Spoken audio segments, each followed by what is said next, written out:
What's going on, fam? It's your boy Sydney from thenakedgardeners.com. So in today's video, we're going to be starting some okra. Well, we're not going to be starting. We're going to be transplanting some okra. Mrs. Naked Gardener had the bed readied.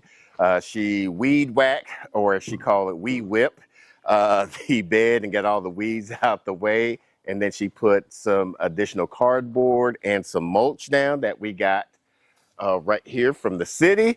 The city came by, or the Mrs. Naked Gardener. Tell them what happened there with the store there. We've been asking for mulch for over 3 years. I'm on chip drop. I never had this much problem in the city, and I've never seen the trucks out here. So it was like last week, I saw the trucks in the distance. I thought it was a mirage. I was like, what? I ran over there and I asked them, I was like, my garden's right there. Like, let me have it, please. And they did. They let me have it. So what she did was she, like I said, she got some cardboard after she weed whipped and then put some of that mulch across there. We had a busy day so far. We got some soil. We're going to lay some soil on top of there. We're going to transplant some of the okras that have been dying to get into this bed. And then we'll probably have to put some more additional seeds to kind of succession plant these, just in case if these transplant don't make it out. We like to try to transplant either during the late part of the day or when it's kind of cloudy, overcast like this. Also, on my channel, Miss Naked Gardener channel, I do have a reel showing that entire process of me begging them for those chips. So as she's going to bring over those, we're also going to, in this video, give you an update on our potatoes. I'm very shocked how well these potatoes look. We'll show you that afterwards. It's going to be phenomenal because it's already a lot prettier than it was last year.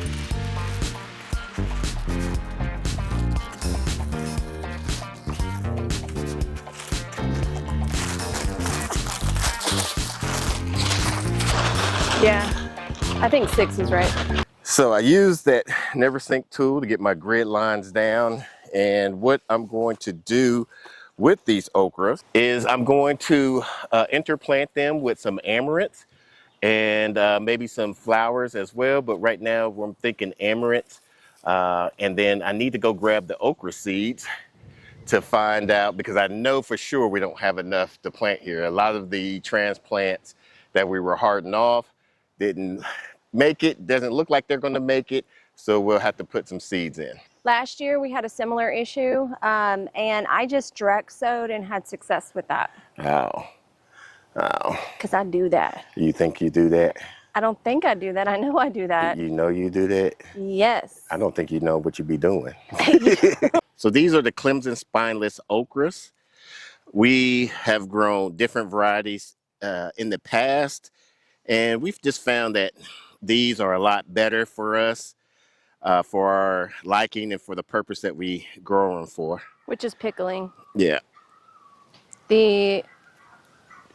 What was it? The Star of David we did. It's just too big, too like the fleshiness of it is really firm. And it just, I don't know, in cooking, I haven't taken a liking to it. And I love okra, and I can't get myself to like the Star of David in cooking dishes. And then last year we did the Cajun okra, and it just didn't live up to the hype. Yeah, the Clemson spineless is just for us, for what we do the best. If y'all have a okra that y'all love to grow, comment down below, let us know, and what do you use them in. But for us right now, we just stay with the traditional tried and true one. This is what my granny and papa grew, and that's what introduced me to pickles to begin with. So what I should have done was wait till these were dry, because it'd be a lot easier for them to get out of the cell here. But we'll do what we got to do because time is of the essence. With And they the should do, storm that we have coming in. yeah. So we're trying to get all of this stuff planted. I'm trying to give a good spacing because okra grows, oh, I should have put it right here, because it gets very bushy. And with okra, if y'all ever have grown it in the past, you have to pick it often, early and often, because you might come where one day it'll be like this, and then you'll come back in the afternoon, it'll be like this big. Oh, that one didn't. Can you grab me another okra set? That's right there.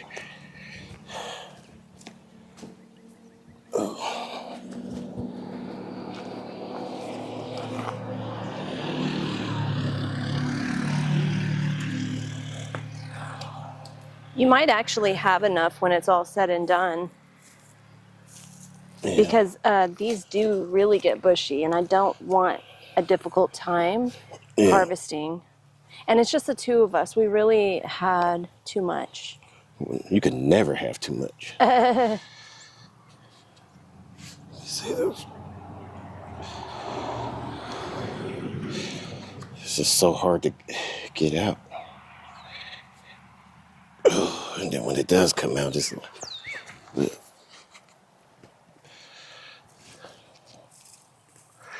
1, 2, 3, 4, 5. Oh, I should have had that one right up here. God dog it.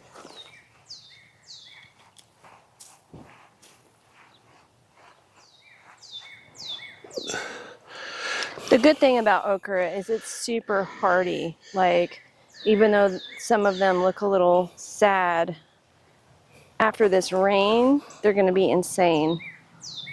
Insane in the membrane. Yeah, because we've had these out in these containers ready to transfer them for over 2 weeks now. Yeah.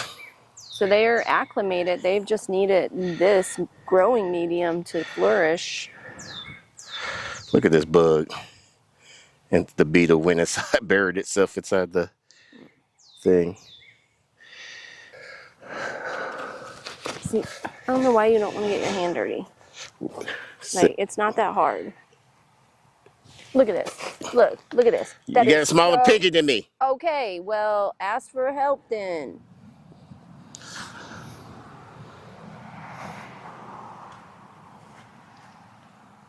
There you go. You're welcome. I'm not thankful. You better be thankful. Better not do nothing. So I have 2 different varieties of amaranth. This is a hot biscuit amaranth, and the other variety is called a burgundy one. And the reason why I wanted to grow these was basically for 2 purposes. One is going to be a good trap crop for the okra, because sometimes you'll get some aphids with okras, and supposedly that the amaranth is a good trap crop for aphids. So I'm going to try to interplant those with the okras. And another reason why I wanted to grow these is supposed to be a good grain or good fodder feed for the sheep. So we're going to use that for the sheep and also for the rabbits. So let's see how that goes. Now, I did take all of the grain from last year because it's almost supposed to be similar to quinoa. Okay. And I actually have it. We just haven't cooked it. Okay. I think you should put a jalapeno at each end. So what I'm going to do is I'm going to put a jalapeno at each end. No, what I'm going to try to do like every alternating space. These are the grande jalapenos. In these beds over there, we have mostly like mild and sweet peppers. Mostly the hot peppers. For hot peppers, we like to try to grow in containers because we like to try to overwinter those. We haven't had great success in overwintering them, but we still like to try, so that way we don't have to, around this time next year or the following year or whatever year, they'll be already sprouting, be ready to go. And then when it gets above 85, we can start getting some peppers. But I always like to, I like the idea of having those grande jalapeno peppers near this, because just like I put dill with my cucumbers, I like having that pair, because I always use the grande, or not just the grande, but any hot pepper I have to make the pickles that I do. Yeah.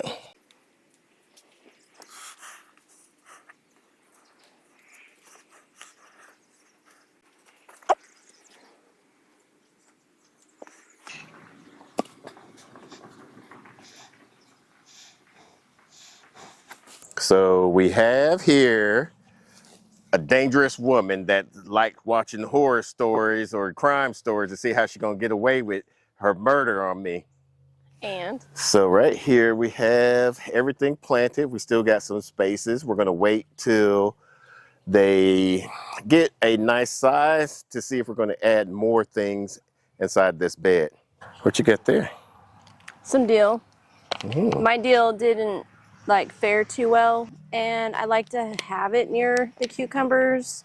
Last year I did really well with that, and as I harvested the pickles, I grabbed some dill, and some of it came back as a volunteer, but the ones that I grew from seed were kind of straggly.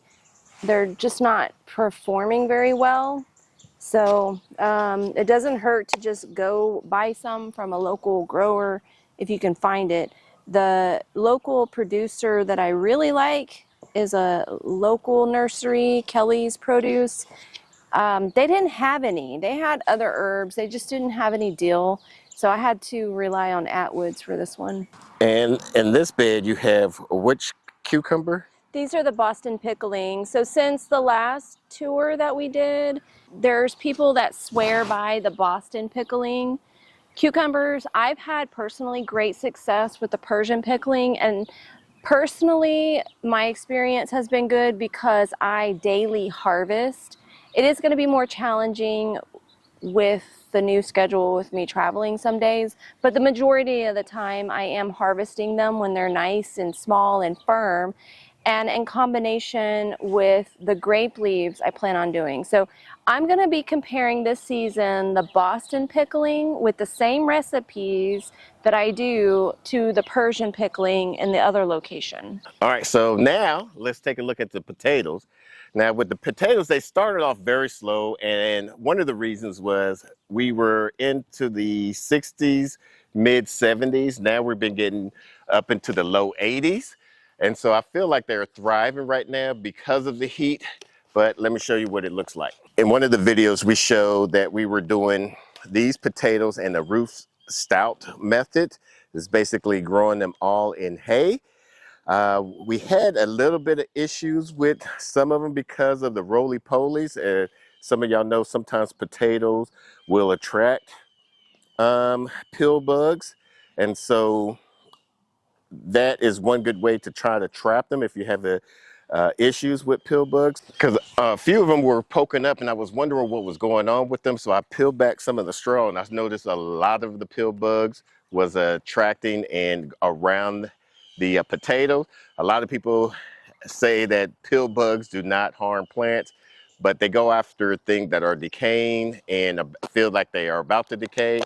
So I mean, it's a different battle and a controversy about pill bugs. We're going to get rid of them in our garden. You can do whatever you want in your garden.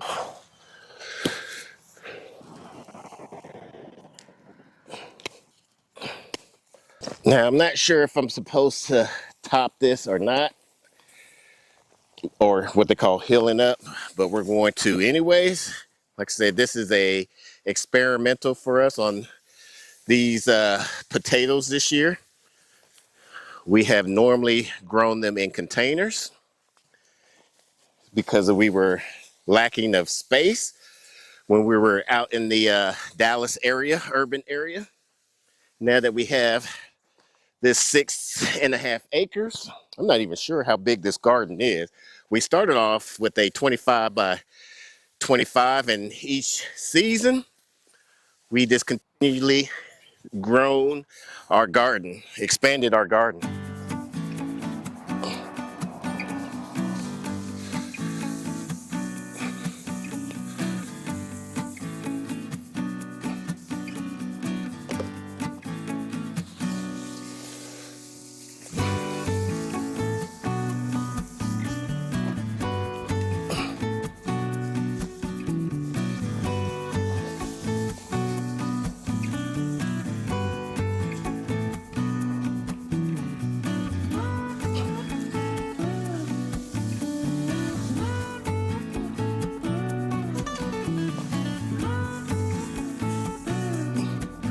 All right, there she goes, it's covered. It is supposed to rain tonight, but what I like to try to do every time I transplant something into the ground, into our garden, is I like to wet it down for about 45 minutes a day for the next 5 to 7 days. And what that would do is help those roots to get nice and established and make sure that it will be able to feed off of the soil nutrients and things of that nature. Recently, in our after 3-year on the homestead plans that have changed, I talked about wanting to do a flower garden. I'm probably going to do it in a very small and intimate way, but this is the area here that I want to do it. I'm thinking that because I want to have about a me size or a wagon size to go through each row, that I'm thinking I want to have probably 30-foot rows. I'm gonna have to measure it out and see, but I want to have about 1, 2, 3. I was calculating about 6 rows going in that direction of different pick flowers. Now, what pick flowers are you thinking about using or growing? I am thinking about zinnias because we have grown those each year, and every time I do pick it straight from the garden, they are beautiful along with some of the fill-in things that I have for about a week or so, week and a half. They're really pretty. So I want to do zinnias, and I am thinking dahlias. So zinnias, dahlias, maybe even some chamomile. Comment down below what you think would do really well in our growing zone, because I'm open at this point. Those are just the flowers that I'm most familiar with. This right here is the carrot bed. I'm still on the fence if it's actually productive. I have kept it moist. I think because of the rain that we had, that the soil's a little bit more compacted. I need to break it up. I need to get my claw and just kind of like break it up a little bit. But what I did on the back side is I put tomatillos on the end, and I put the sweet pear tomatoes right here because those are really delicious, fresh. I want to try to have as many tomatoes this season as possible because we really have become seasonal tomato eaters. But as these come up, these in particular are very, very bushy, and so are tomatillos. So as they start to come up, I'm going to start clipping them and get them trained to like be on this so that it does actually block out. And I do know that these tomatillos and these pear tomatoes in particular, that they will bush out enough to block this.